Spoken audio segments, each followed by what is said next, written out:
بُص، إحنا كُلّنا بشر، كُلّنا بنغلط، كُلّنا ممكن نضيع، كُلّنا ممكن نتوه، ما فيش حد كامل، بس الخطر الحقيقي يا صديقي إنّي خايف عليك، مش إنّك تغلط، الخطر إنّك تستمر سيبانك للصلاة، وتفتكر إن ده عادي أو هييجي يوم إنّك تصلّي إن شاء الله يعني قدّامنا لسه عمرنا طويل.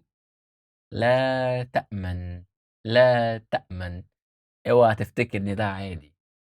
دي أخطر خسارة ممكن تواجهك في حياتك. الصلاة هي عمود الدين، هي هويتك، هي علاجك، وهي أول حاجة هتتسأل عنها يا صاحبي. فلو كنت ضيّعت شوية، ارجع، لو كنت كسلت قوم دلوقتي، لو كنت بعيد عن ربك افتح خطك مع ربك تاني وتوب وارجع، لإن لو ضاع عمود الصلاة يا صاحبي للأسف مش هيبقى في حاجة تانية واقفة على حالها.